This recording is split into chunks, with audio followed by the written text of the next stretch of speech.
So hello everybody here in Haus Marion at the Goetheanum in Dornach, and hopefully today or later in other places of the world we will go on with our serial of lectures about Hebrew Judaism.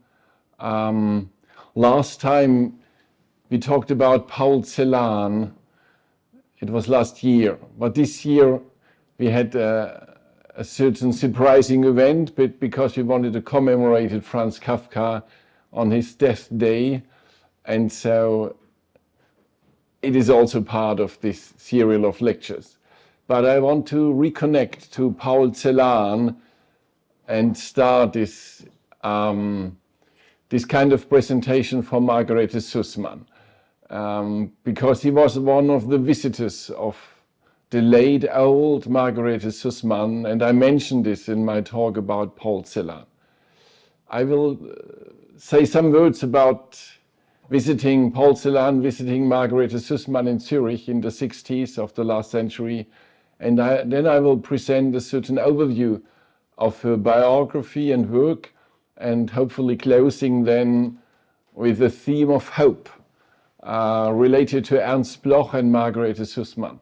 This will be my presentation, then we will have a short break, and then Constanza Kaliks will go on to talk about her relationship, Margarete Susman's relationship to Martin Buber, Franz Rosenzweig and Gustav Landauer.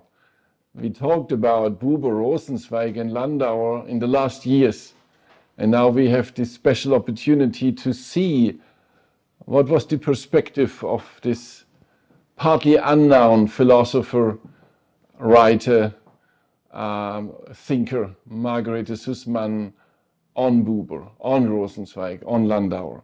So an inner Jewish dialogue, but also a dialogue in German culture at this time of the 20th century. So this will be then Constanza's presentation.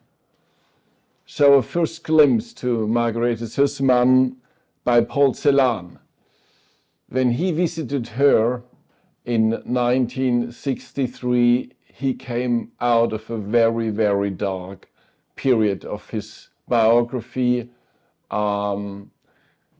talked about it, and it's well known, I think, that Paul Celan underwent serious depressions and almost psychotic states of the mind in the late 50s, beginning of the 60s. And it had to do not only with the traumatization of the biography and the Jewish destiny in the Shoah and after the Shoah, but also in the anti-Semitic experiences after the war.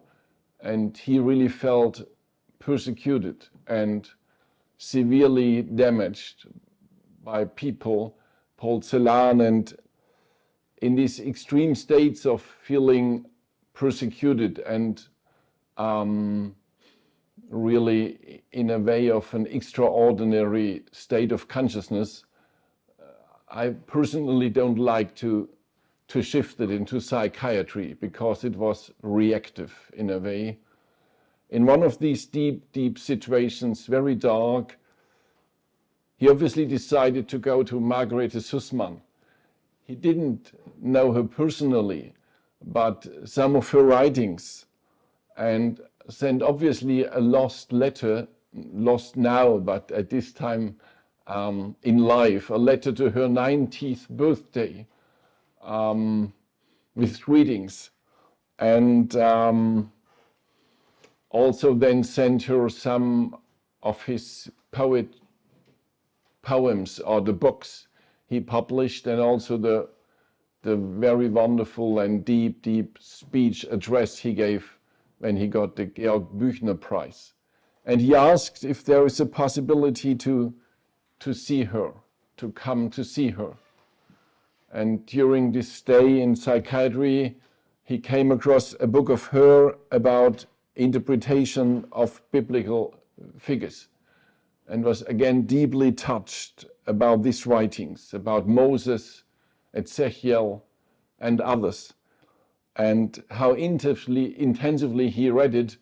You can see it in Marbach, where the literary estate of Paul Celan partly is with these kind of underlinements and exclamation marks. And so he was invited to come, of course. I don't need to tell you with what pleasure I will receive you, was the answer of Margarete Susman. As I mentioned, at this time 90 years old and living in a very small flat alone in Zurich over decades now. And this was then in the 9th of May 1963 when he came to her. It was the first of 4 visits he made until 65. He came to talk to her, but he also came for her advice. And he also came to read poems for her, and unpublished poems as well. And later on in his thankful letter, he summarized his experience saying, "Dear Margarete Susman, in a time of complete isolation, it was you and your books. You were the person to whom I was allowed to attach a hopeful thought. You that allowed me to come to you and read you the poems that came out of my isolation. And you gave me the courage to go out among people with my words. You helped me to keep my confidence in language."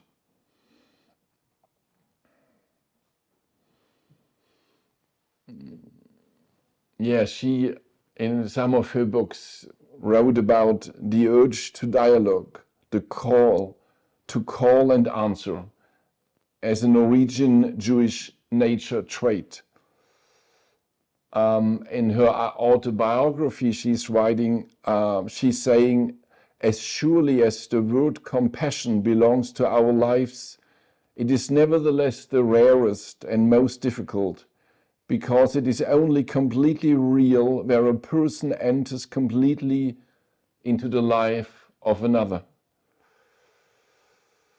And this was obviously an ability of her.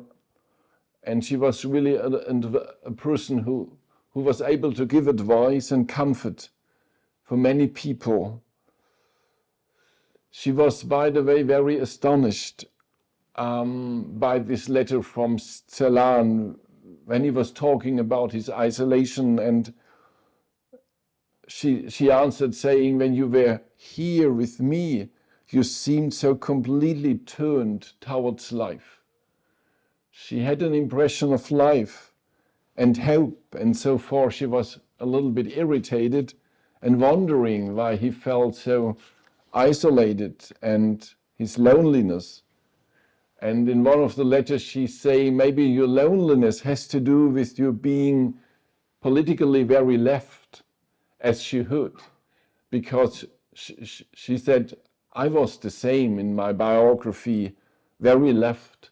And this makes us isolated." And she's talking to him about her nearness to, it is not the left of our time, to be honest, the political left, but it was this kind of hard socialism, because she's talking about Gustav Landauer and her close relationship to Landauer. And Landauer was close to Paul Celan's heart since he was a boy, I would say, in Bukowina, in Czernowitz, when he was reading Gustav Landauer, who was killed in the German Revolution in 1919. She still was wondering, as I mentioned, why he was so isolated or felt so lonely. And in one other letter, she's saying to him, I also know about the difficulties in your fate." And she means about the loss of the parents in the Shoah and many of the friends and all fate in general. The mere fact that a person is giving the genuine grace to say what he is suffering and to say it as you do, seems to me as if his life has been blessed. You know probably that she's quoting Goethe in this sentence about the grace to say what he's suffering. But on the level of Celan, as he was able to do it, she regarded him as blessed, as Ilana Shmurli also did it later. And probably also Celan knew about this kind of blessings, but also about this kind of depressions and loneliness. When she died, after these 4 visits and some letters and wonderful conversations about poems and Jewish destiny, he was also in psychiatry for a long, long time, half a year or a little bit more, and heard it there. And as a personal gift from her, he got, after she died, the letter of Gustav Landauer sent to Margarete Susman and preserved by her. They had more letters, but this one survived, and later on it came to Paul Celan, and he always kept this letter of Landauer to Margarete Susman together with her letters to him. Yeah. There could be a lot to say now about this relationship and the meaning of Margarete Susman's books and words for Paul Celan. Also her underlinement of carrying the existence of being a Jew, the responsibility of living a Jewish life, standing upright, standing firm, Judaism of the heart. Many of these words of Margarete Susman play an important role in Celan's life. Now we'll come to her. Who was this, at this time, 90-year-old woman? What about her biography? What was behind her when Paul Celan came to see her in Zurich? She was born half a century before him. I mean, he was born in 1920 in Czernowitz, as I mentioned, Bukovina, and she was born in 1872. It's quite another epoch, I would say, not only half of a century, but a huge difference. Born in Hamburg, a daughter, one of the 2 daughters of quite a wealthy merchant's house, full of assimilation, Gretchen Susman, as a teacher said to her, Gretchen, Margarete. And private school or private housing school, but father, by reasons of economy and business, decided to leave Hamburg and going to Switzerland in 1883. That is the year when Franz Kafka was born in Prague. They moved to Zurich. And from that time on, she was a person in between Germany and Switzerland. We don't know much at this time about her childhood and youth biography, not about her whole biography. She is as important as unknown, I would say. In Germany, 2 years ago, to her 150 birthday, there was a 5-volume completed works edition done. It was not really completed. It's not really completed works, but quite a selection in 5 volumes, and the importance of her is evident. But for us, it is a miracle why she's still so unknown. Specialists know about Margarete Susman, but in general, not the public. So we don't know much about her biography, and obviously quite early in her youth as Celan, she found a strong relationship to poetry. She said later on, poetry, literature, which are hardly distinguished from reality. And she said she almost had a blind faith in men. And in my youth, I could not believe that a word spoken to me could not be true. That's why it was so difficult for me for a long time to understand evil and its role in human life. Trust in people was unconsciously the protective shell that hid the too dark reality from me. In these 93 years of biography, she had then to undergo these experiences.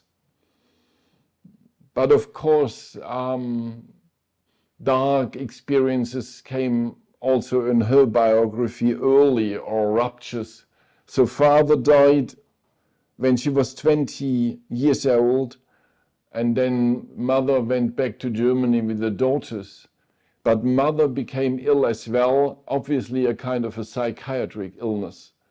I would say the family was a little bit burdened with this melancholy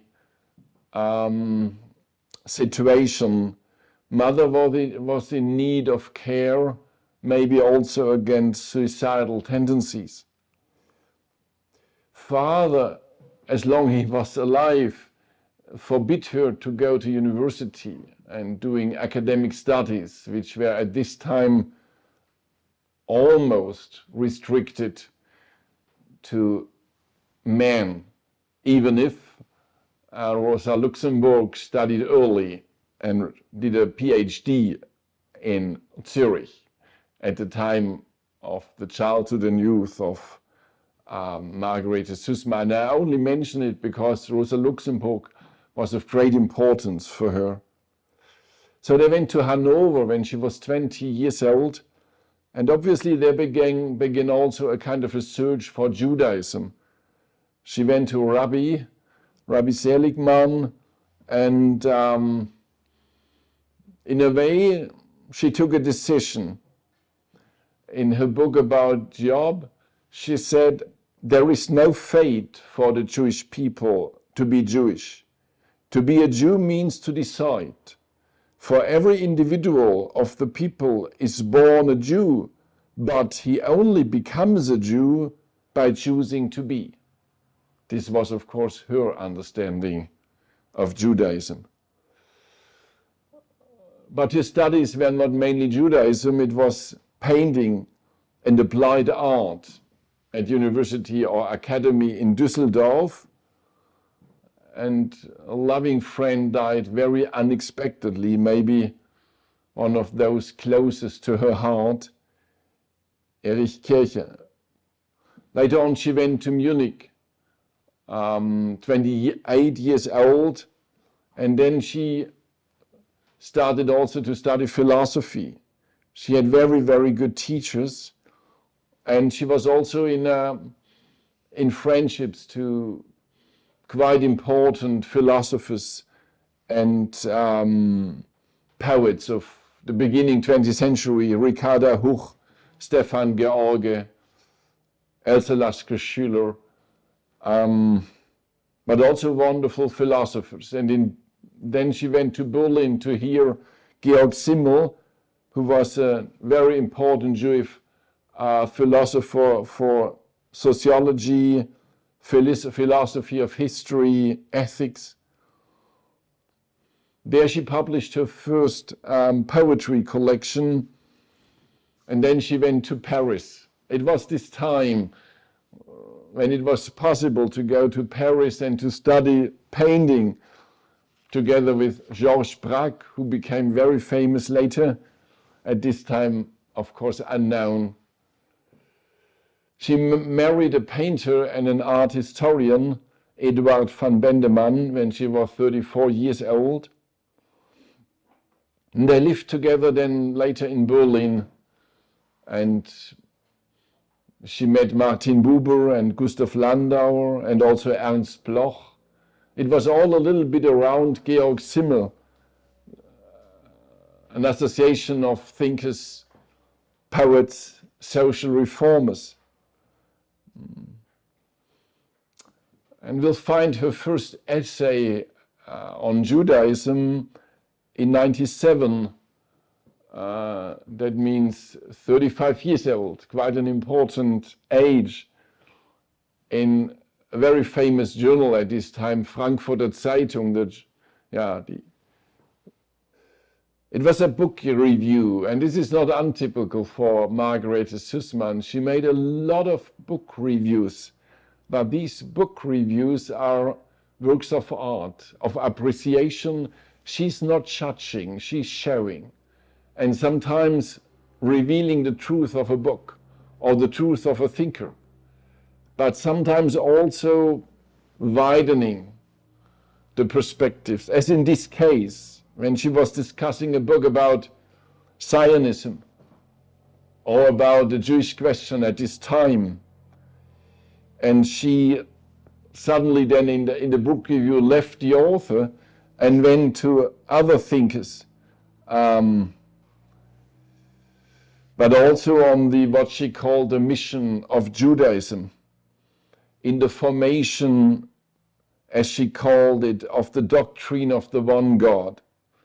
That was Dr. Steiner also pointed out so often, this incredible deed that there was one folk, or how to say, who had, as Susman put it, until then the knowledge of the one God has been reserved for the secret teaching at the priests and the mysteries. It was a knowledge for mystical ecstasy, she said, but now it became the idea of a people, of the people. And for this enormous step in the evolution of consciousness, they had to suffer and to separate, to suffer for unfolding that great idea. And she was pointing out the significance of this task, but also that it's not done, or the Jewish mission is not finished. And she's talking or a little bit sketching about a viability of a living core of Judaism, and how difficult it is to regard it only as a step to Christianity. And she went on her path, with translations, writing poems, writing a kind of a philosophy of the meaning of love in 1912. And then they left Germany again for Switzerland and went to Zurich, 1912. 1912 marks also another remarkable article about the esoteric character of contemporary art.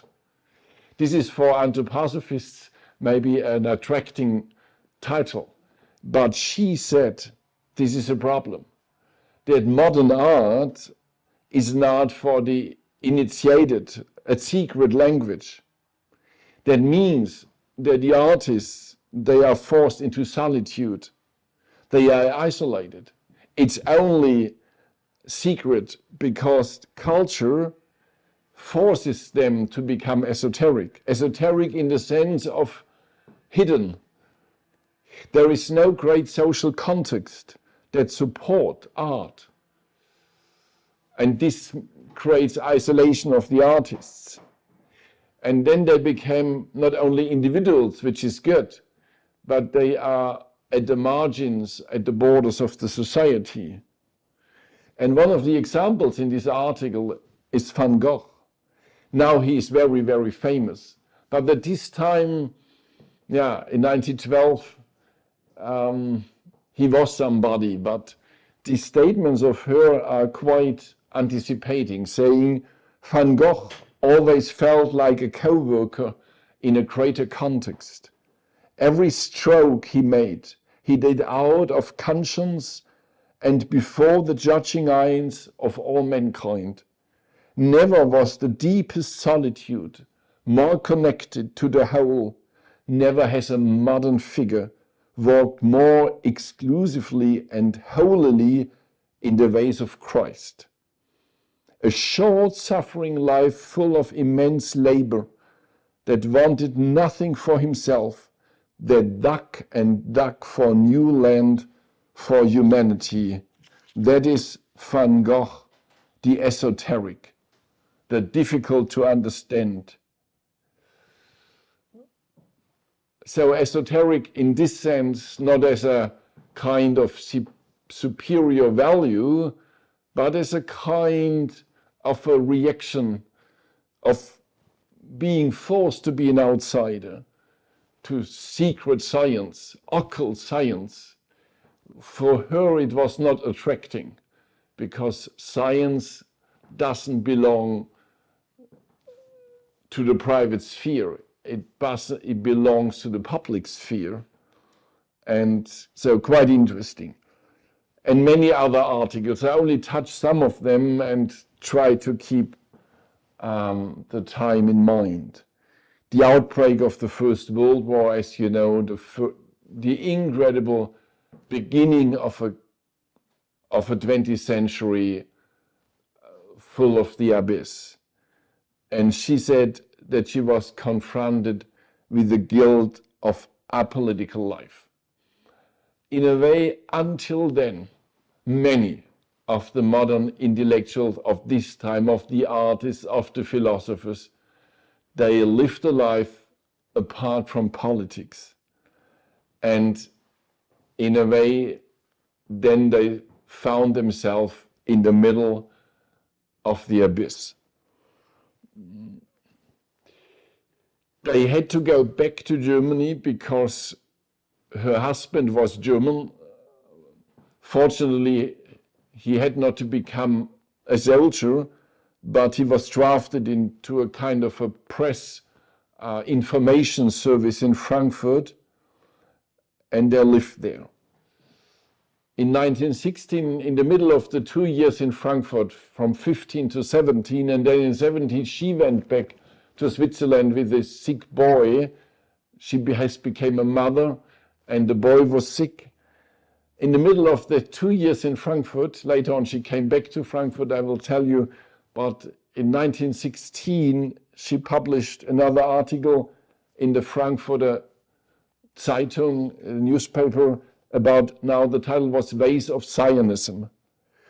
It's about 2 new books of Ahad Ha'am and Martin Buber.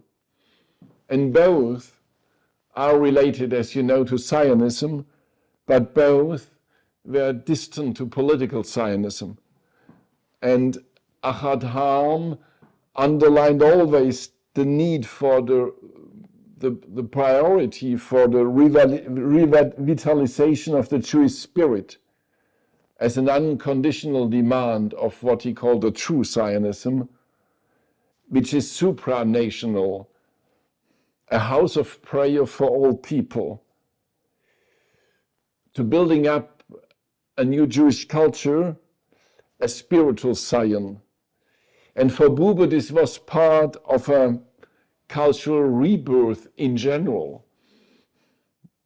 And as you know, Buber focused more on Jewish religion, but as a creative organ for the future, with a new possibility for community consciousness. And Buber, she quoted Buber saying, the earth of Palestine will not transform us if we do not transform ourselves. So Buber was connected to the Herzl movement, in a way also Ahad Ha'am, but they underlined other priorities, and they were skeptical to a certain reduction to a political solution. And for her, Martin Buber was always interesting, Margarete Susman, also because he was a Jewish thinker, but he had also a relationship to Christianity, or let's say to the Gospels, let's say to what he called Jesus. And she quoted the sentence from Buber, The early Christian movement became unfruitful for the Jew when it turned the truly Jewish proclamation of Jesus, that everyone could become a son of God, by absolutely living into the teaching that only faith in the only begotten Son of God could win eternity for man. So as you know, most of you will know that Buber gave a lot of lessons later in Frankfurt, the same city, about Judaism and Christianity in this cult of school for science, spiritual science, established by Franz Rosenzweig. And she started in 1917 being a regular contributor to Martin Buber's organ newspaper, The Jew. But then, as I mentioned, because of an illness of the son, she and the son went back to Switzerland, nearby the Lake of Thun, which is a very wonderful place.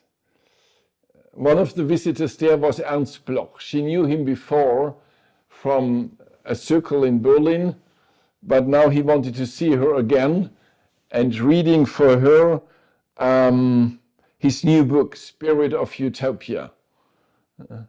And she said in her autobiography about his appearance, his fear, Ernst Bloch, you know, a socialist of the heart as well, a deep, deep metaphysic Jewish thinker, with his philosophy of hope. His fear was a present marvelously illuminated by the future. So he appeared to me more and less as a person with the future burning like a great light on his forehead. Not yet a Marxist at the time, he sketched out a great vision of the future from the inner dream in his book, Spirit of Utopia, from which he read to me as it was being written. It was a book full of magic, mystery, and music.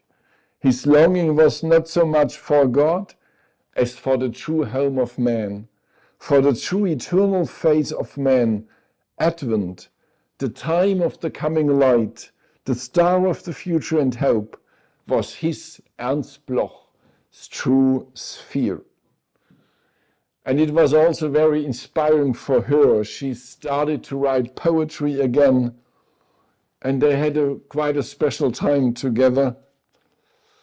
Then the end of the war came, and also the epidemic of influenza came, and many, many deaths. But she survived and went back to Frankfurt, where the husband was. And this was the time of the beginning German Revolution. And she doesn't want to be any more unpolitical. And she published an essay about the revolution and woman. And she really took part in this kind of transformation of the society. And Landauer, her old colleague from Berlin, he directly went into this situation. Shortly before the revolution started, or at the time of the revolution, Landauer published quite a marvelous book. It is called Letters from the French Revolution. So he published correspondence out of the French Revolution, the revolution seen from within. And she was very touched and wrote an essay and published it in the Frankfurter Journal, the possibility by these letters to see into the heart of this transitional time in France and recognize the right and wrong of all. Because this was one of these things of Landauer's, that he not only published letters of the revolutionists, but also of the opposite party. So, and she had the feeling there was a pure will living in all of them. They all were driven by a kind of a search for the rebirth of mankind. But at the end, you know, it became very violent. And she said it was because the revolution was connected with war with the organization of orders and authoritarian oppression with politics. So this tragic thing, which happened the same now in Germany and with Landauer as well, his creed was absolutely peace.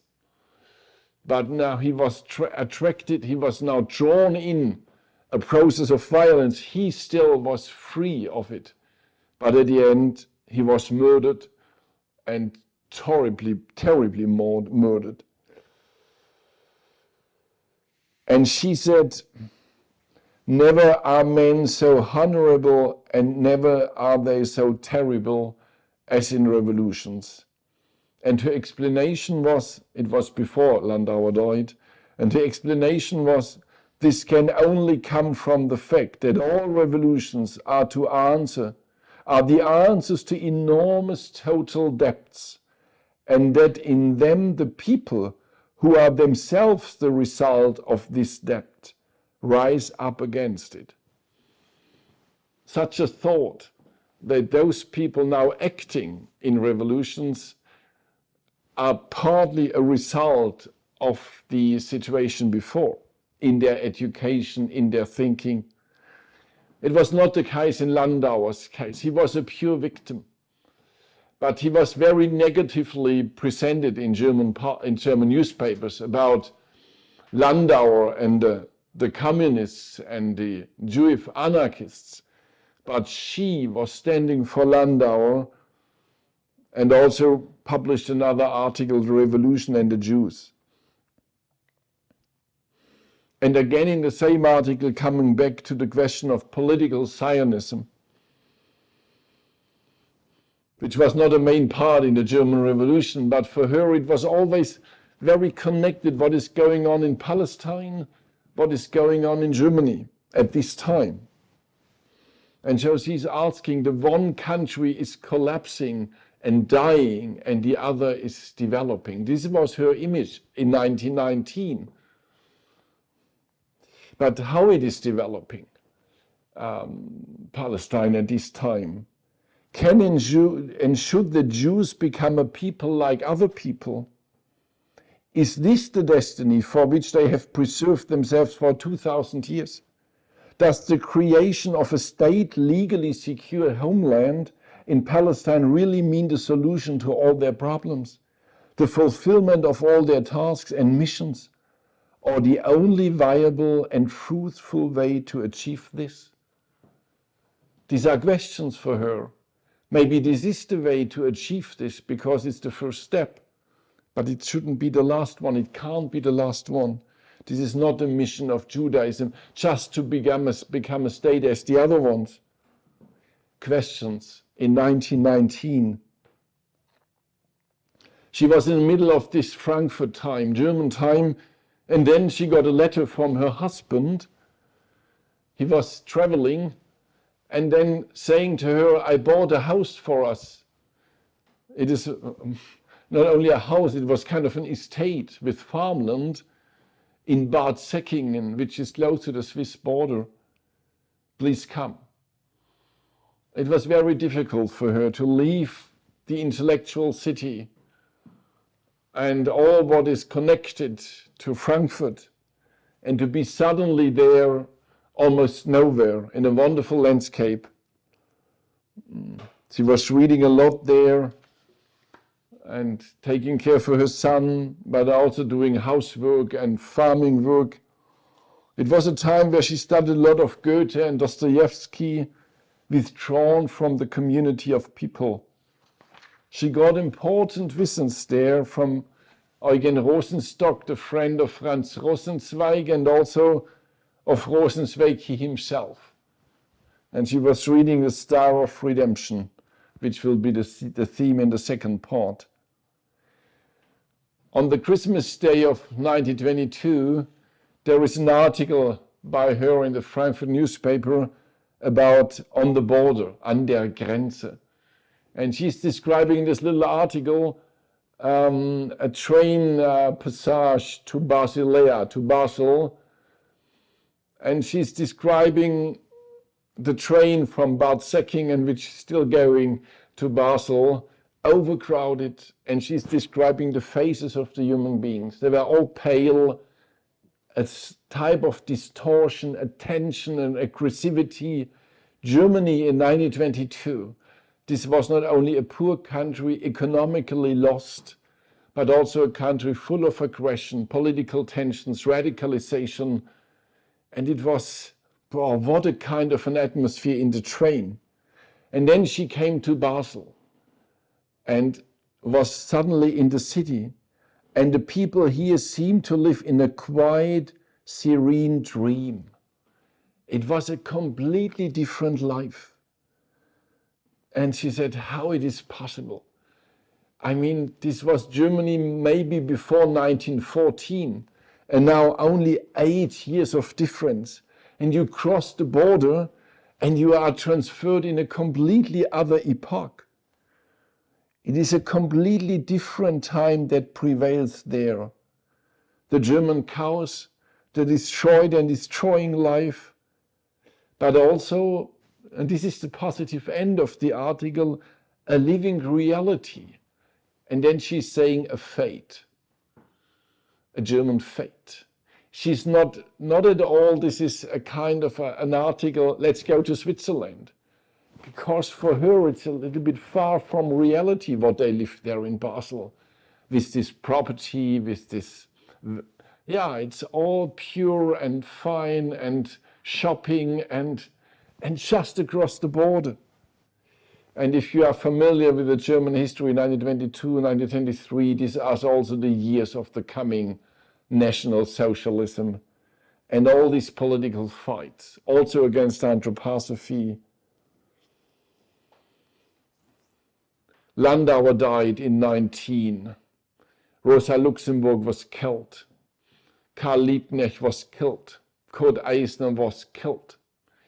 And years later, it became almost more brutal. What she's doing, she's not a political person, but she's involved.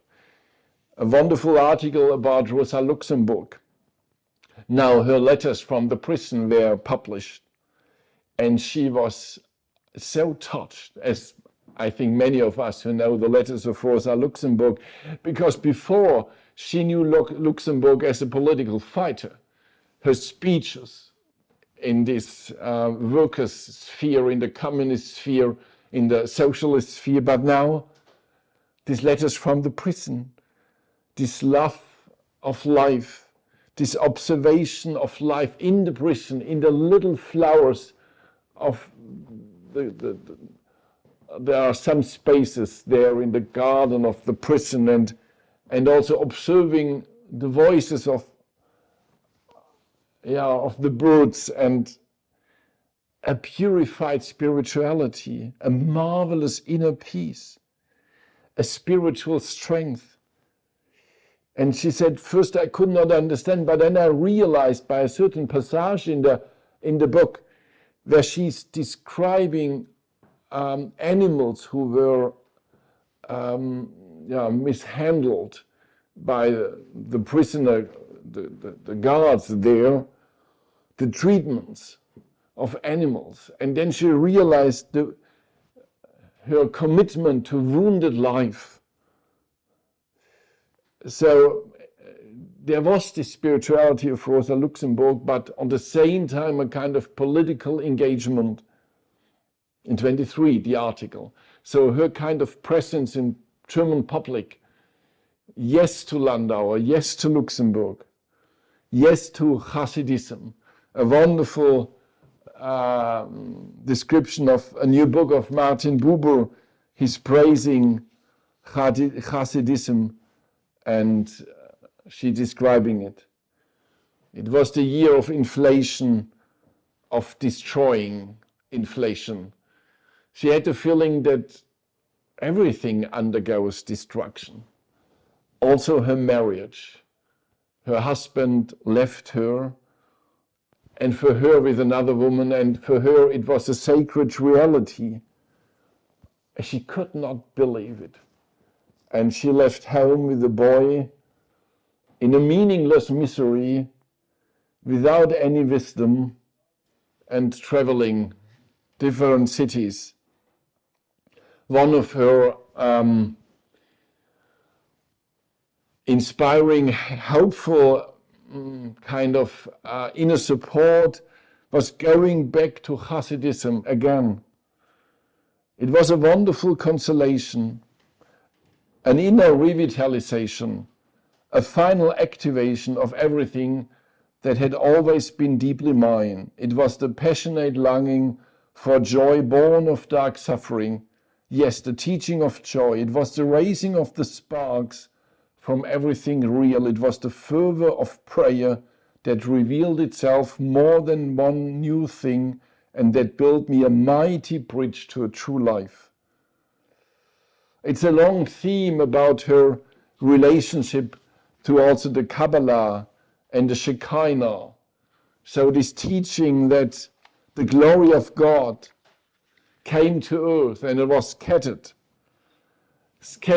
in a lot of these sparks in the beings, and that it is the task of human beings to recollect the scattered sparks, to lift it up, to reunite the spirituality on earth with the glory of the spiritual world. So she said, God, man, and the world, they are linked in the Shekinah's fate. This marks the responsibility of the human being. And the tzaddik in the Hasidism is a person who is with the people. It's not an initiate standing beside. He's just in the middle of the human beings and cultivating it. And for her it was a kind of, I said, a surviving element, this pure living joy that sweeps away all suffering and darkness like a storm. So she was reading, but her reading always was very intensive.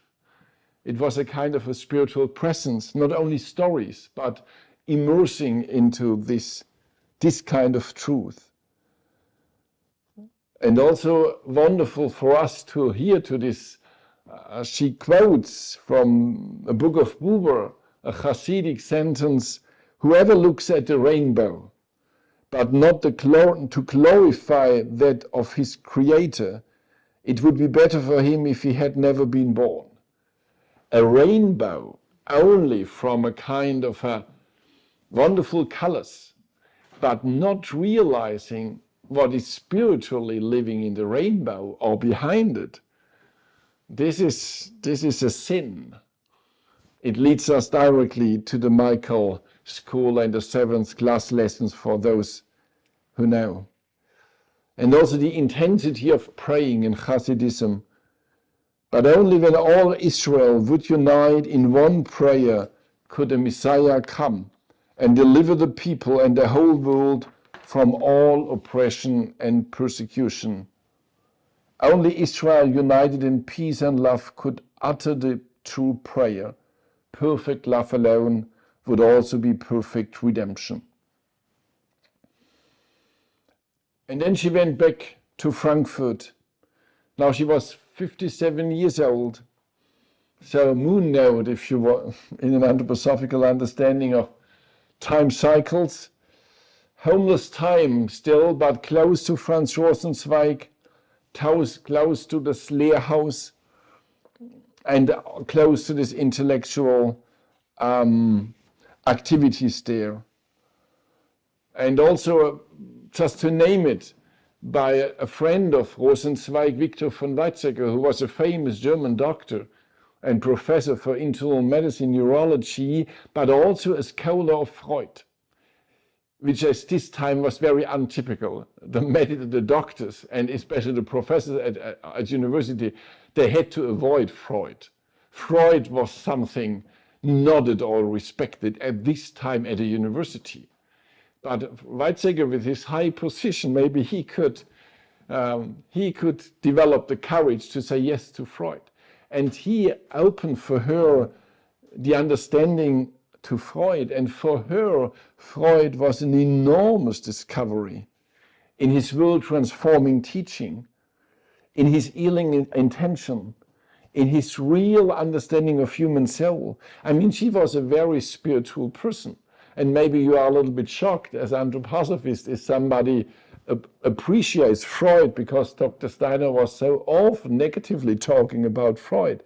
But she said what he did in discovering what, let's say, dream work is, what is going on there, and this kind of searching attitude, and this path to liberation and healing, but especially by truth and awakening. She said in her autobiography, "I've often thought that his teaching should have remained a secret doctrine for a few initiates, for doctors, philosophers, and clergymen, so as not to cause confusion among people through misunderstandings." She said that the popularization of Freud, and also to make it more materialistic, this was not the spiritual drive in it. It's very interesting, this understanding of Sigmund Freud, and also saying, measured against the works of Rosenzweig and Rosenstock, as well as those of Bloch, Freud is an appearance that at first seems to descend into the irreligious.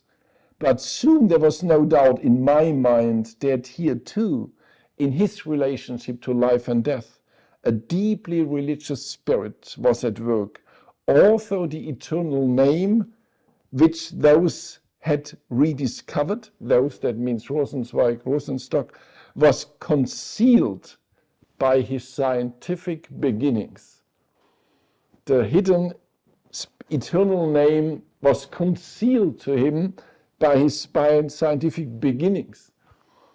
And what was also very interesting for her was his teaching about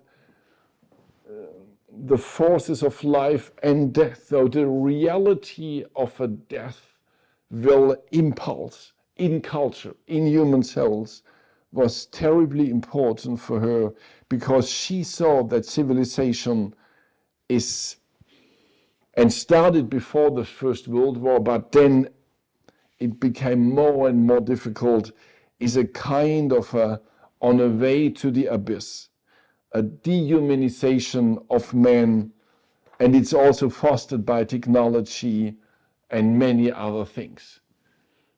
And then the year 33 came, and she left Germany. She said, interesting, I did not leave it as a Jew. I didn't feel at this time being afraid as a Jew, but I, above all, as a German who could not bear this Germany. So this was not her Germany. This was not what she connected with Germany and German. And then she decided to go. She was 60 years old when she came back to Switzerland. Invited to the Netherlands, a lecture in Delft for the students about Jewish spirit. Interestingly, hearing in Amsterdam in a Concertgebouw, the 15 years old Yehudi Menuhin playing his violin, who appeared to me like an angel fallen from heaven, and was celebrated with tumultuous cheers. And then she arrived in this little apartment where almost 30 years later, in 63, Paul Celan visited her. She always lived there with her books in this tiny space, Grönleinstraße 2. There is no sign at the moment at the house, because the housekeeper doesn't want to have this sign. In her tolerance license from the Swiss government, which has to be renewed monthly, it was written, homeless divorced. Homeless divorced. Yeah. And anti-Semitism played also a role in Switzerland, and she became new friends there, as always in her life. I only wanted to mention the name of Leonhard Ragaz, who was a very famous socialist priest, a Christian thinker and friend of Martin Buber. And in his circle, she was quite often Walter Nick, a very wonderful professor at University of Zurich. Many of you will know his books. Elsa Lasker-Schüler, many meetings. But because she published articles in the journal of Leonhard Ragaz, she became a speech and publication ban, the suspicion of left-wing extremism. But with a pseudonym, she went on. She wanted to get her sister into Switzerland, Paula, but she was arrested by the German policy at the border and committed suicide. Now I jumped to 42, in the middle of the Shoah. There was many people who could not come into Switzerland because the Swiss government closed the borders and it was difficult to come in. And she died, the truest, kindest, closest person, as Margarete Susman said. She started in those years, obviously, to write, in her own understanding, the most important book. She was preparing about the book of Job and the Jewish history. What a kind of endeavor in the middle of the Shoah to go in the story back of Job and to connect it in what is going on. The book was published in 46 in the first edition, and the second edition was published in 48. Soon after the book was published, or maybe some weeks before, Gershom Scholem visited her. This friend of Walter Benjamin. We will think about him in November in this serial of lectures. With his dark eyes of such kindness. And this was a beginning conversation with Gershom Scholem, decisive for many things in my life. She was able really to recognize human beings and spirits in a very, very wonderful way. And she respected absolutely the specific gifts of all of those big spirits. And to her son, who was now grown up, she sent a letter when Scholem came the second time to visit her in the little room, that a professor of Jewish mysticism at Jerusalem University, one of the greatest living scholars, came to her for a great conversation. Incidentally, during this conversation, I realized how completely European and fundamentally Christian my own thinking is. Yeah, the book is difficult to describe. She was publishing and then sending on his request to Scholem. A person close to Franz Rosenweg said this book about Job is a continuation of the Star of Redemption after the Holocaust. A difficult interpretation, but yeah, she brought this book. In the second edition also with a comment to the newborn state of Israel, which was also difficult to write. And she had a mixed relationship to it because she absolutely saw the need and also the need for resistance, this young generation who underwent war and now passionate in their heroic resistance movement and now defending themselves and what they started.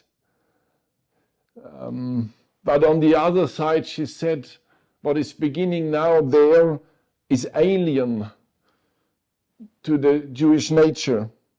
With the military defense and with a state that requires it, the people have drawn into themselves a piece of the chaos that is alien to them and thus endanger their inner existence even more than their outer existence. with this form of life, it shares in the bloody aberrations and distortions of the world of nations that is deeply opposed to it. It shares in the curse of nationalism, in the growing numbness of life, in the apocalyptic cooling of the heart, in which the life of humanity grows cold. Can the messianic legacy still be administered in such a reality? Is the realization of the simply human still possible in it? It is the same question. She never came to a final conclusion, but for her it was clear that the end aim must be a supranational peace order, which aims to the development of the whole world as the only saving decision. Today, because of every time of flooding by a world judgment, it is the destiny of the Jewish people, enclosed above the sinking world, in the ark that holds the seed of all living things, to wait for the dove with the olive branch, which indicates the sinking of the waters, in the hope of persevering and enduring. And very, very necessary to understand, and also maybe to recapitulate in our days, is the last chapter of the whole book, the 9th chapter of the book about Job, about her book, is titled Hope. Hope. And this is very necessary for our time, for Israel, but also for the whole world. What she's describing there, and also, now time is out, what she's describing not only as a local problem, for her what is going on in Israel, in Palestine.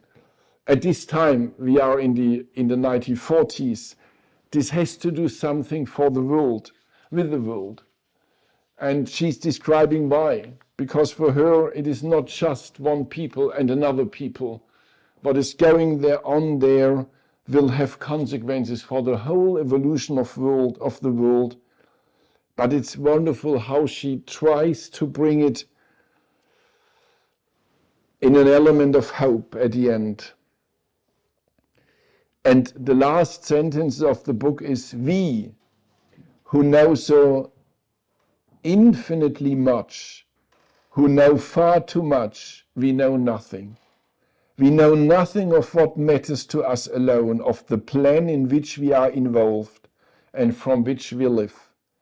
But that is also why we do not know whether this dark world of ours, which has drifted completely away from redemption, is not the closest to redemption. She never returned to Germany. There was one invitation, or many invitations, but she said, I would only come to talk about Judaism. And then there was an invitation for getting to the University of Heidelberg to give a lecture about the hope of Israel. And she decided to go, and she prepared a lot. And when she left the house, she turned around to look for the housekeeper, and then she fell down. She fell quite often in her life, and she was now again very ill for 2 years, had 3 heart attacks, and got blind. It was in 1952, so 11 years before Paul Celan came to her, but she recovered, blind but recovered, and created other very wonderful books and essays. And when she was 90, Martin Buber came again to visit her in 1992. In 1993, Paul Celan, as I started. She died on the 16th of January 1966. And interestingly, and I will finish with that, is that 12 days after she has gone, her last completed essay was published by a journal, To Trust in Hope. And it was a last word about Ernst Bloch, the philosopher.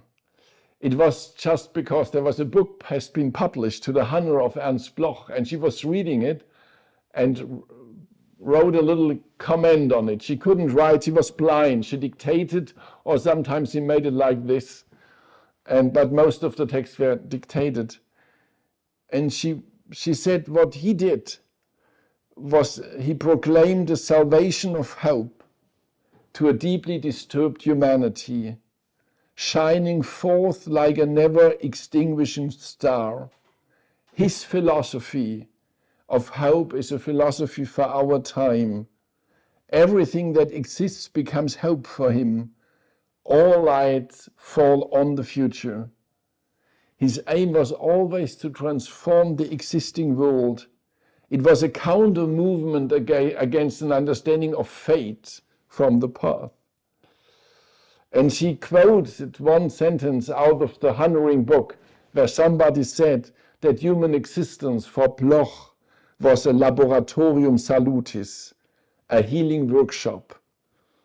So this principle of hope, she said, it is so important. And this is also remarkable because it changes the concept of time. And she said, time transformed by Bloch is always before man. And so the miraculous happens. Hope is also possible in the past. Hope is also possible in the past. Maybe she wanted to say that there is an unlived life in the past also. And closing now this first presentation about her, why do we study Margarete Susman? She's gone, and this time is gone, and we have other problems. Also Israel has other problems and other countries. But maybe there is also a hidden hope in the past, not only in the future. So transforming our whole concept of living in time and space. Yeah, she quoted a sentence by Bloch, philosophy is never the ultimate, but it makes us sensitive to which we cannot be achieved on earth. Philosophy as a getting sensitive for this which is beyond earth. In the heart of being you will live is out of a poem, a sentence of Margarete Susman. In the heart of being you will live. I hope that this first presentation opened a certain door to her. Now we will make a short interruption, and then Constanza Kaliks will go on seeing with the eyes of Margarete Susman, Martin Buber, Franz Rosenzweig, Gustav Landauer, but also with her own eyes to see Margarete Susman. Thank you for your attentiveness. Welcome to the second part on this evening about Margarete Susman here in the Haus Marion, nearby the Goetheanum, and wherever you are. And thank you for joining. So, as we heard before, this is one more lecture in the series of lecture on the Hebrew humanism. And I would say that it's a great joy for us in the General Anthroposophical section to present a little bit about Margarete Susman. She was a very important thinker and writer of the 20th century. She lived for more than 19 years, and she witnessed in a very, very special way what happened before the First World War. During this time in between, she witnessed also the Second World War, and she lived until, as we heard before, 60 more years. And if we look to that, we can see in which way she was able to see those who had other thoughts, those who had other possibilities to start something in a world that was in general in absolute disruptive declination. And it is very remarkable, as we also heard before, that she was in a certain sense forgotten. Not so many people knows about her, and she was able to do something that maybe we are all called to do, and that is to read our time. She was a reader of her time. She was able to see in the moment itself that things were going on, their importance. She was able to picture a picture of a time, but not only of that what was living at that moment, but she was able to see and to write and to say words about the seeds that lived in this really deadly time in between the wars and during the wars and after the war. So to see where are seeds, this is something that is not so common. And she was able to, and this also is a testimony of her unbelievable capacity to receive in an active way the thinking, but also the impulses, and we could say the life of others who are living for the impulses of humanity and working against this unbelievable deshumanization. And today I would like to share a little bit of that, what was her view on three of these many persons that she met, three of many of her friends, Martin Buber, Franz Rosenzweig, and Gustav Landauer. And probably also Landauer or maybe Rosenzweig are not so well known. And I would like to invite you, if you haven't heard that before, there are also lectures about the three of them, Buber, Rosenzweig, and Landauer, because they have been also part of this series of lectures on the Hebrew humanism. If we look to these friends of her, we can see that all of them, the three of them, were born in the last years of the 19th century. So Gustav Landauer was born 1870. He was the oldest of them. Then Margarete Susman, as we heard, was born 1872. Then Buber was born 1878. And the youngest one, so we can say Franz Rosenzweig, was born 1886. All of them in Jewish families, all of them in the German-speaking world, Buber in Vienna and the others in Germany. And if we look then to their time life, we can see Landauer really was killed, and so his life was very short. We can say he was living until 1919.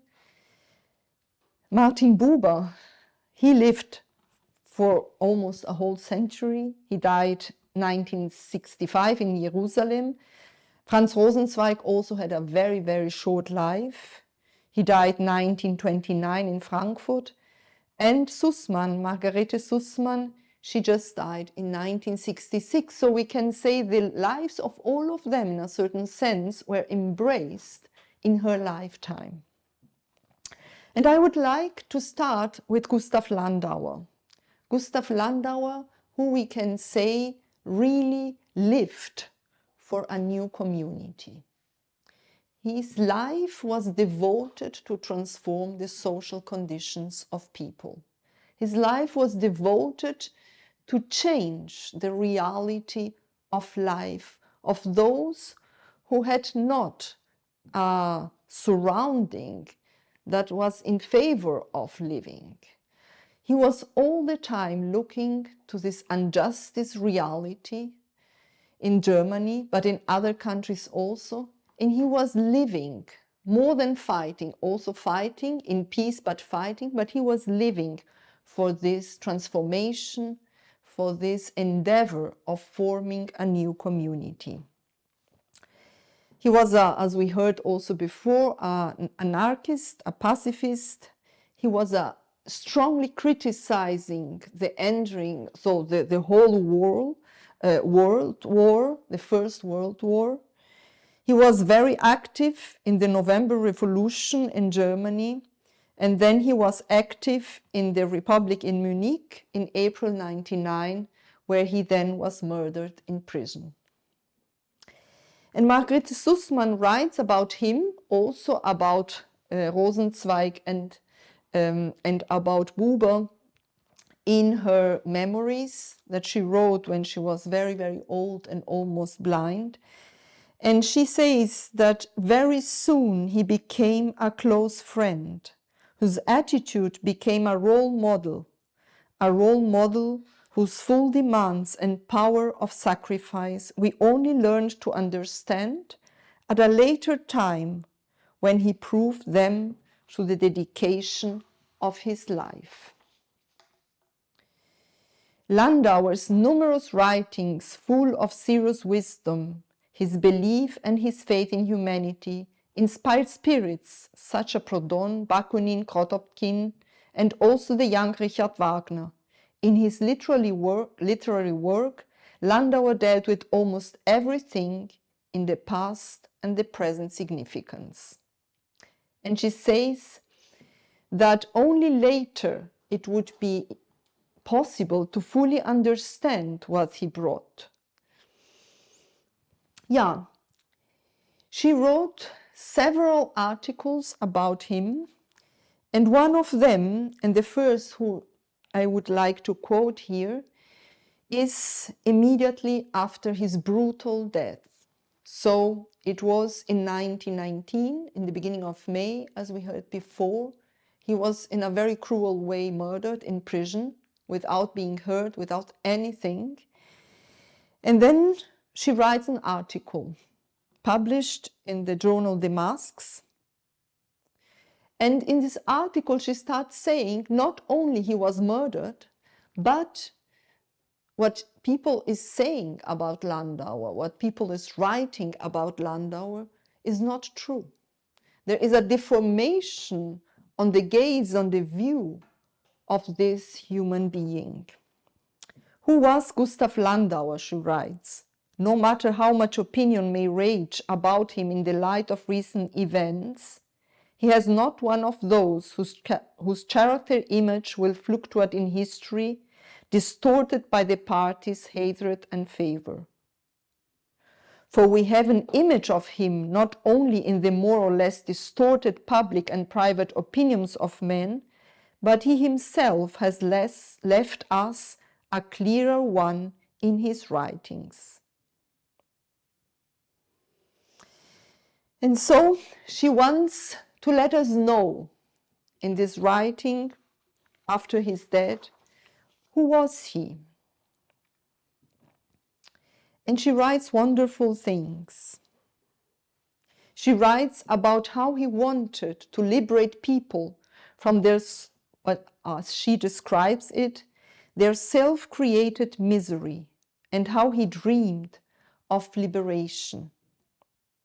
She writes, he wanted to open the lives wide with the radiant key of his love, his spirit for all goods and values.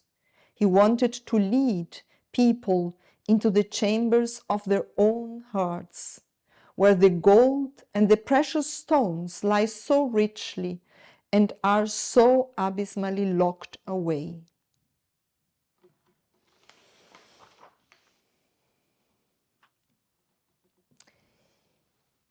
Yeah, he wanted a new life for people. He wanted a community life on very simple foundations, on inner and outer reorganizations. And he really wanted to foster people to take the responsibility for their own lives. Yeah, she writes that in his view, a person would be only able to transform the outer conditions with an inner transformation.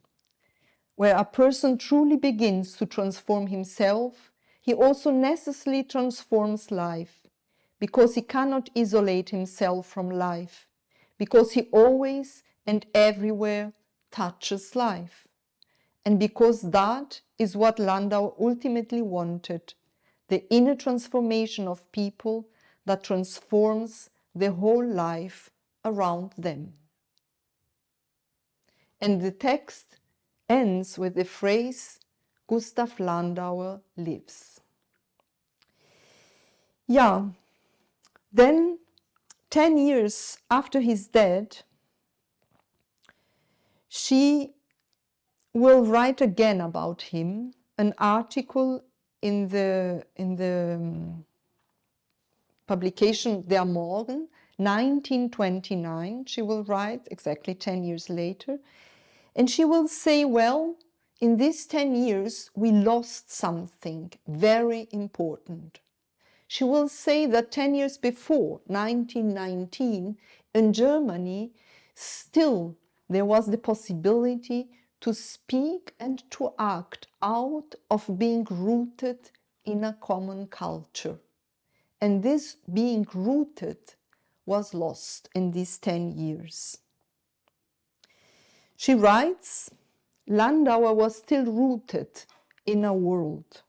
His existence was still rooted in a full, living culture, which, in the midst of its decay, he rescued and preserved within himself with a fervent strength and developed into a full life. The forms as well as the contents of the culture from which he nourished himself were sacred to him. He seized them from the real foundation on which they rested. With regard to the justification of cultural values for the construction of life, on this point, where all our most difficult and darkest problems arise, there was no question for this great revolutionary.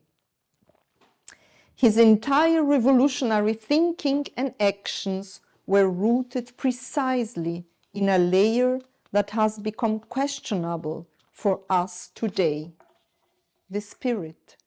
The spirit was the soil of this great tree, from which he drew all the strength for his work and his life. So he was rooted in the spirit, and for him the spirit, she says, was the soil of his great tree. Yeah, and this changed in the eyes of Margarete Susman in between 1919 and 1929. And I think, in the sense of what I said in the beginning, she was reading her time.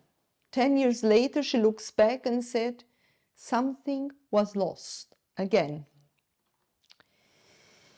Yeah, I would like now to go to a very, very close friend of Gustav Landauer.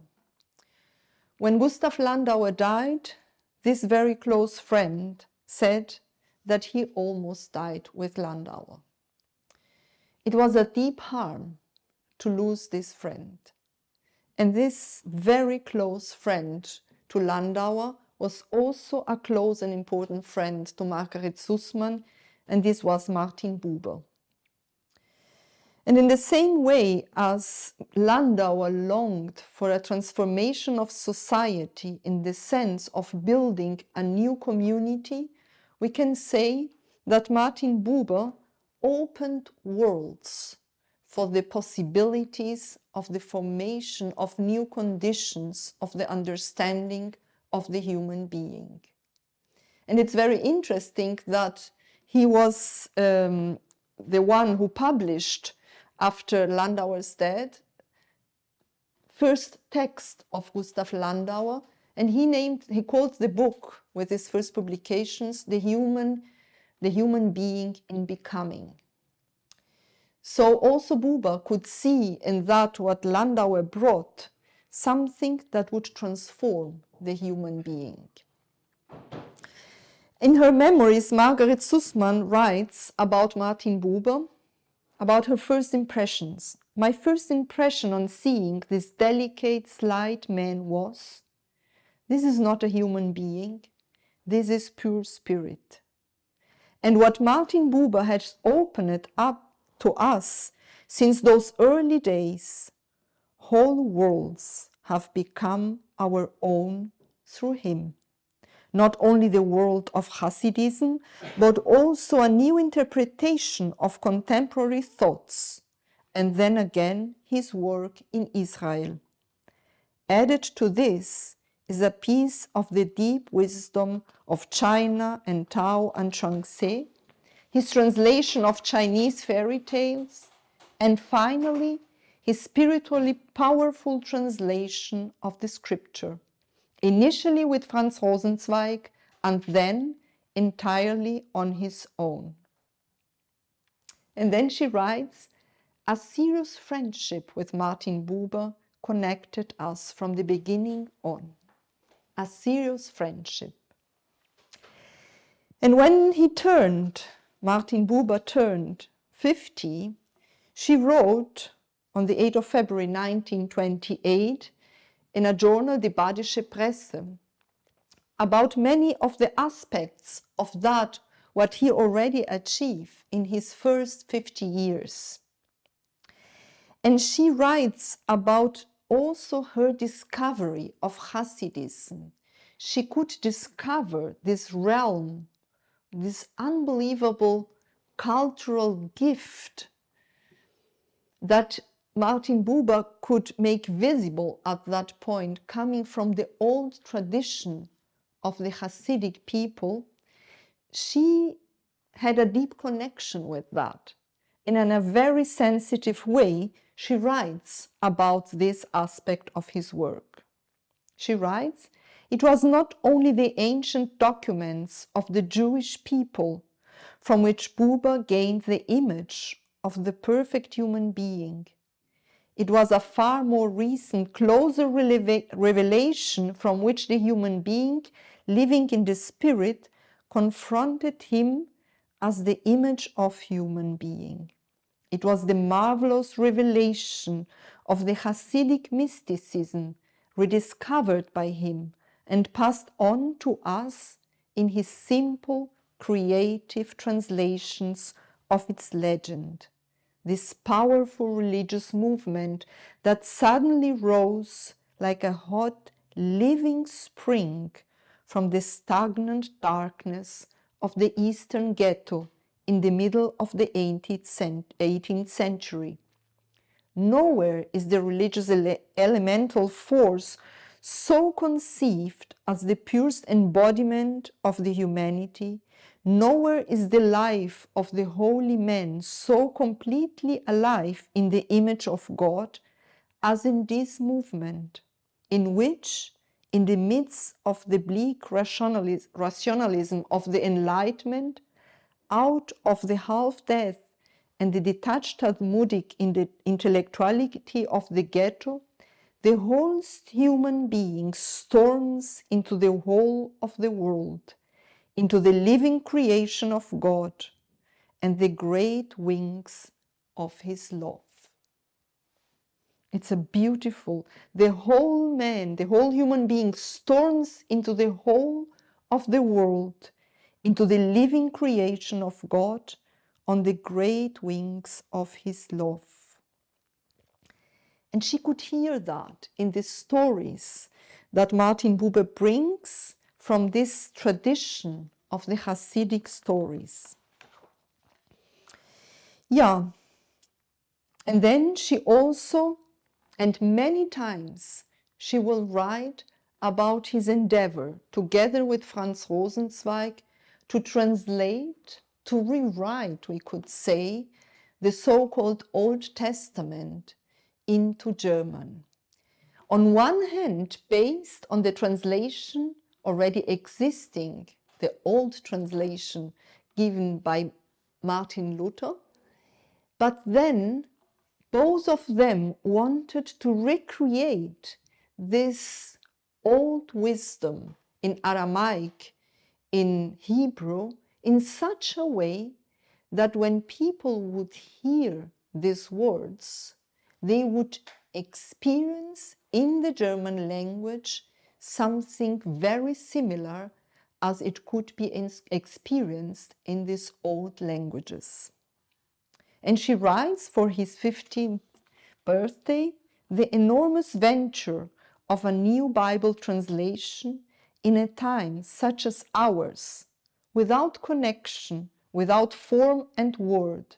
This venture which Buber undertook together with Franz Rosenzweig and which, far beyond all merely philosophical work, in truth means a struggle for the reappearance of revelation through precisely this time, thus shows itself to be a clear end of Martin Buber's path. According to his own confession, the goal of this translation is finally the name of God. And then, many years later, she will write, being already very, very old, and as we heard, also blind, she will write a farewell to Martin Buber when he died. It was only 7 months before she passed away. And she says that he was a central person for this 20th century.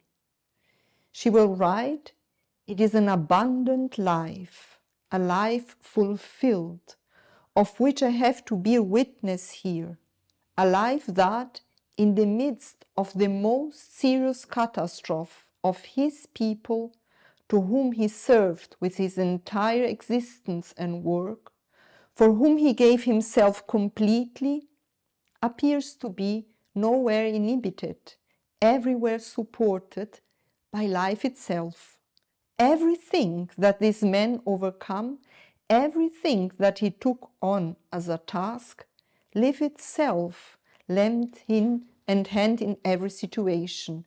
It was as if he had found a home everywhere on earth at the right time."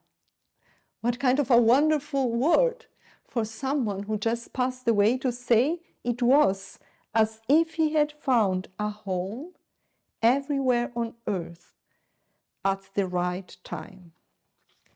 Yeah. And then she writes, "And what all Martin Buber has opened up to us since he was there, whole worlds have become our own through him, through the penetration of his spirit, not only the world of Hasidim, not only that of a neo-Zionism, not only the intensive involvement with the young state of Israel, but in addition to all this, a new way of thinking today, which for him, the lover of language and conversation, become a purely dialogical one. And yet, I have done him an injustice with that very first thought.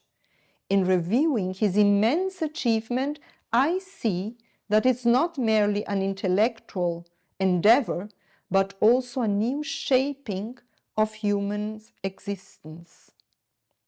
And now she quotes him, "Man is the being that recognizes his position in relation to the world and is able to continue this recognition. The decisive thing is not that this creature, among all others, dares to approach the world and to recognize it, as astonishing as this is in itself. The decisive thing is that it recognizes the relationship between the world and itself. Thus, an anotherness has emerged from the world in the midst of the world." So she quotes him when he says that thanks to the human existence, a world emerges from the midst of the world itself, the human being. Yeah, and she will also mention his translations And she finished this text for this moment when he passed the threshold, writing, "And now it is time to bid farewell to this mighty figure forever. But it is not just a farewell.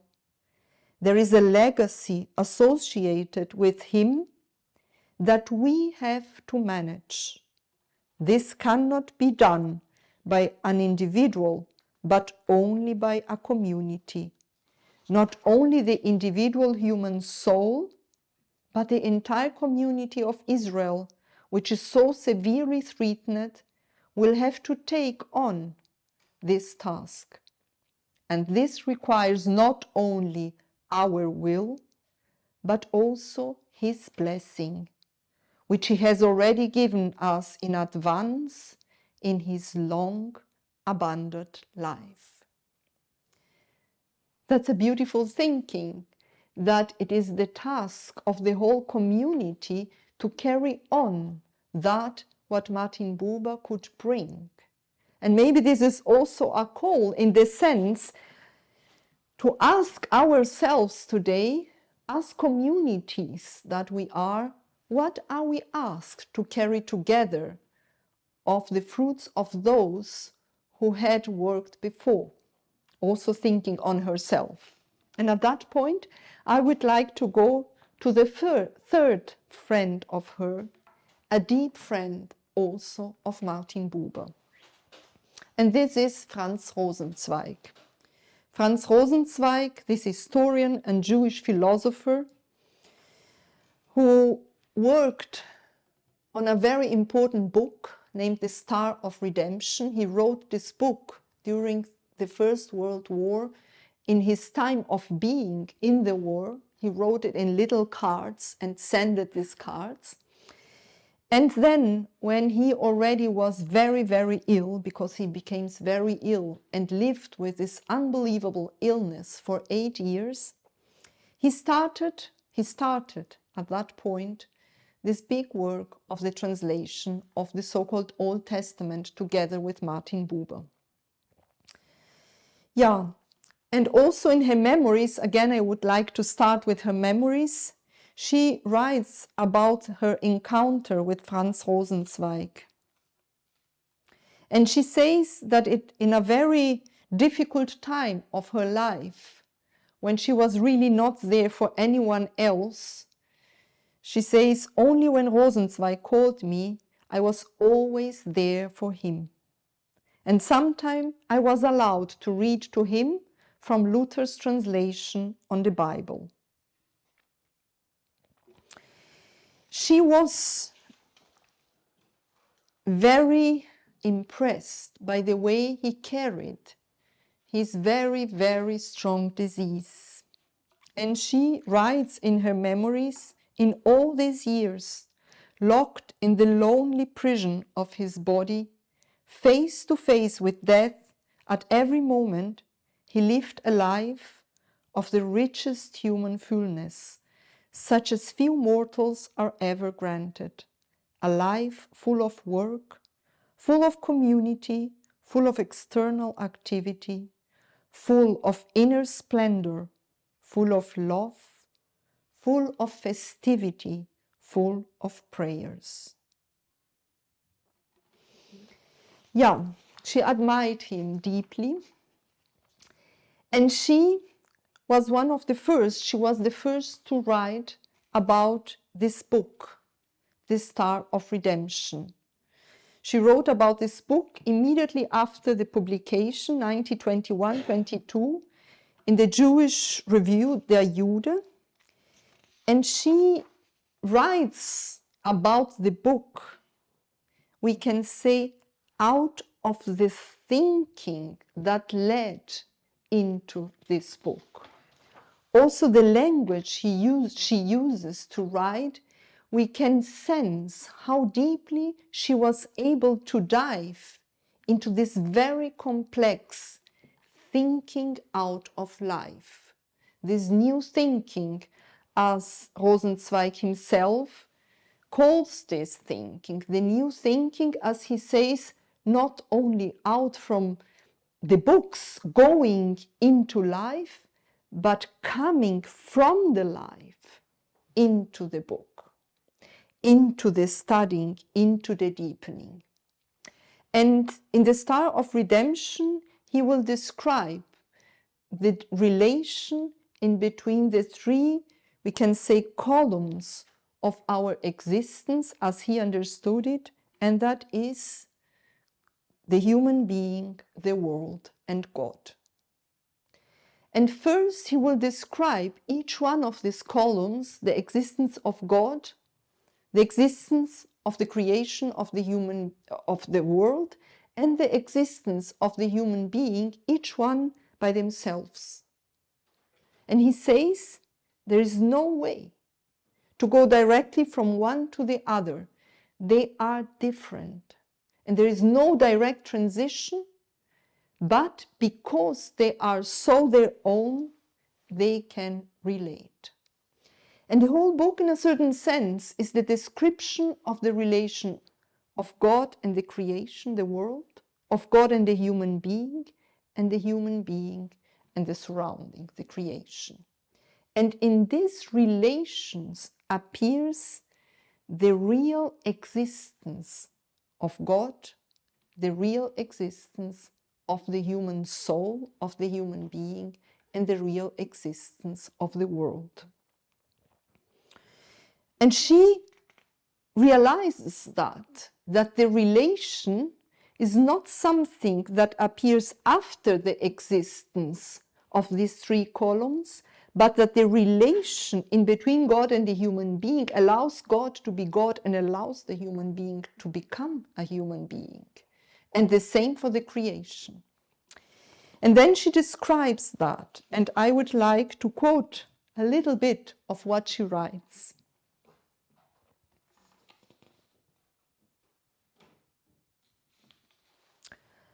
All is confronted by a trinity of independent realities, into which the one, all, has disintegrated, each of which stands opposite it as a completely unthinkable, self-contained and closed whole, the Trinity, God, the world, the human being. None of these three realities had yet been recognized, indeed, has only been seen in this self-sufficiency, this innermost isolation that defies every common presupposition. Each of these three must first be sought out in its own nothingness, must be brought up from the darkness of life that lies before all cognition into the light of the recognizable, the expressible. For this is one and the same. The word, language, is also revelation. The fact that the silent, primal words that lie before all language become loud is the same as the fact that realities become visible. And out of the silent night of their nothingness, the last three great primordial beings slowly emerge. In a deep, wondrous vision of being, they unwind themselves more and more clearly from the mystery of their nothingness, the sought after, everlasting that does not first require thought in order to be. It is revealed before us. Still directionless, still mute, still completely closed in on themselves, they rise from the silence of preconscious life and stand alone and towering. Unconnected, without any relation to each other, they are pure in their essence, developed from the innermost, most ardent core, pure positings of the seeing spirit. And then they will start to talk. And then they will start to relate God and the human soul and the world around, and the creation and God's deed that now is revealed with the gesture of saying this world is to be by himself. It's not a possession of God. And she describes this. She describes the way it emerges out of these descriptions of Franz Rosenzweig. And she says, yeah, for us today, it might be difficult to read something like that because we forgot all that. And what Rosenzweig brings is a total new relation of the human being with himself, thanks to this new relation to the world and to God.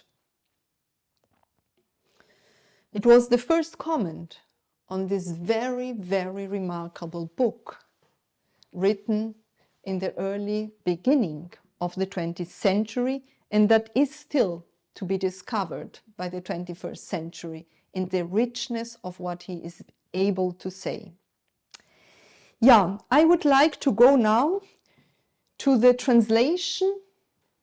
Translation was, for Franz Rosenzweig, one of the most important gifts of human spirit. It was a gesture to translate. It was a connection to the humanity of the human being as human being himself, when this endeavor of translation was taken serious. And he was really translating a lot before he started to translate together with Martin Buber the Old Testament. And I would like to quote a little bit out of a text of Margarete Susman, written in October 1924 in the Frankfurter Zeitung, in the Frankfurter Journal, where she describes the translation that he has done on the poems of Yehuda Halevi. So Yehuda Halevi was a Spanish Jewish poet of the 13th century, and again, Franz Rosenzweig goes back and translates his poetry. And she writes, Franz Rosenzweig has given us the German translation of a selection of hymns and poems by the great Spanish Jewish poet Yehuda Halevi. He explicitly states that he does not want to be a rewriter. He wants nothing more than to translate the Hebrew hymns into German as accurately as possible.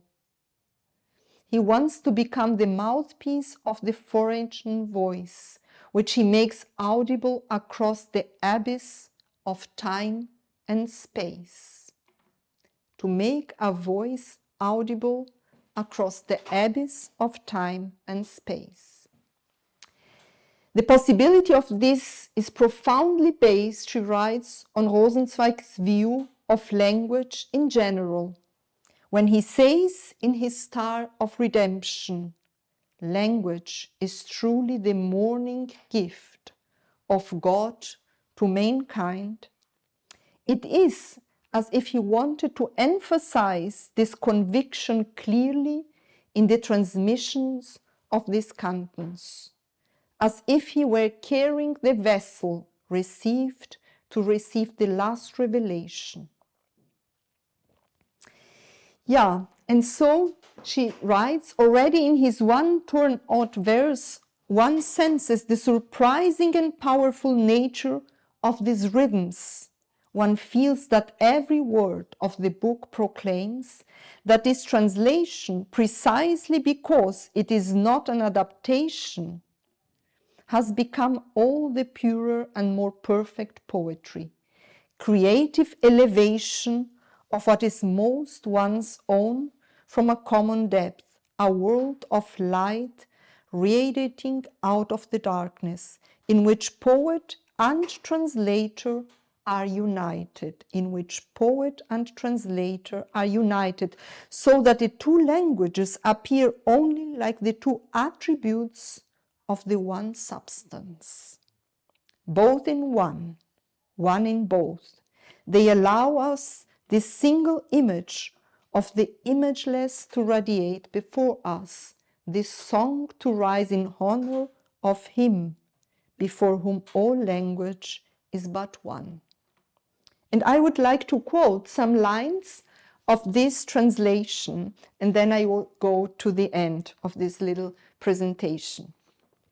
So it is from Lord, Your Splendor, a poem by Yehuda Halevi, translated by Franz Rosenzweig, and translated from German into English. Yeah, at least an attempt.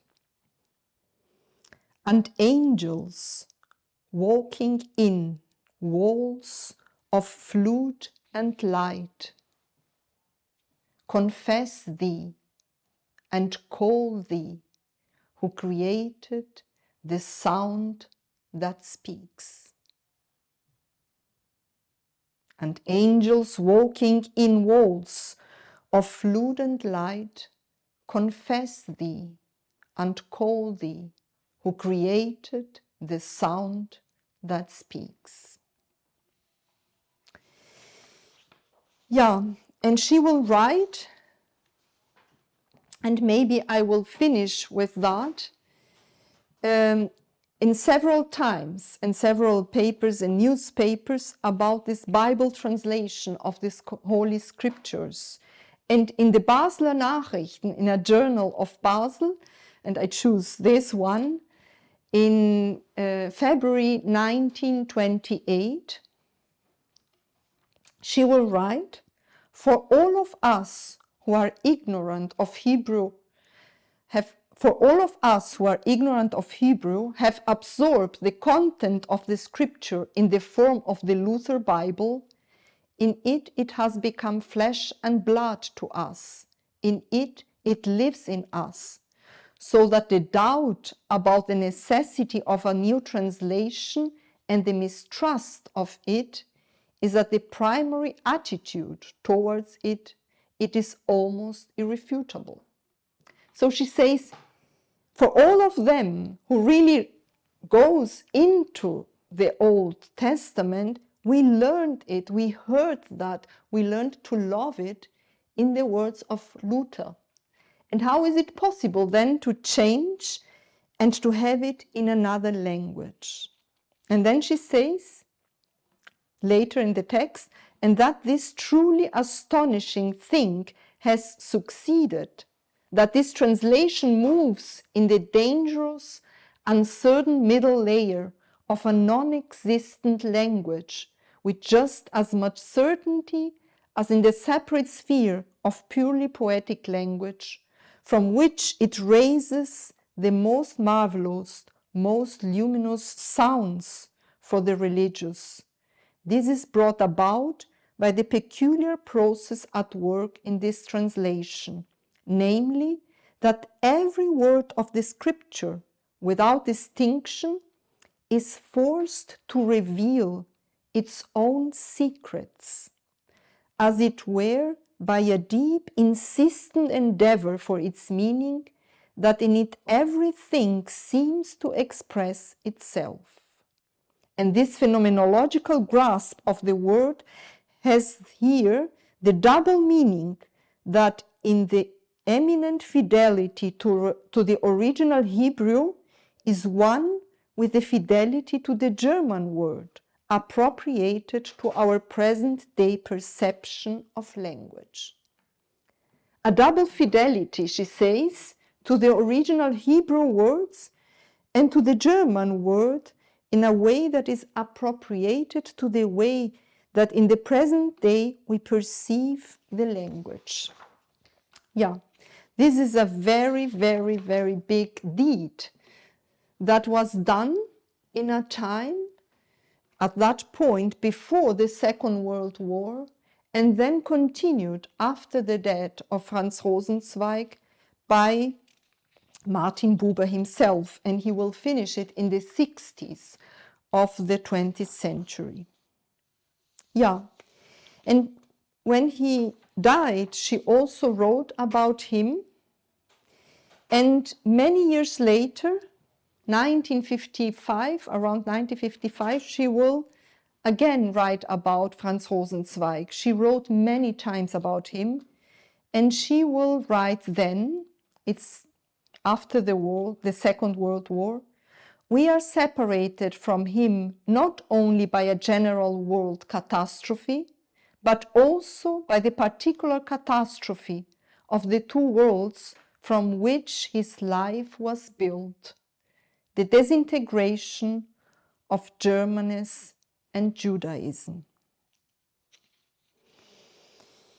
Yeah, and then again, she will write that his life was always full of work, full of community, full of external activity, of inner splendor, of love, of festivity, and full of prayer.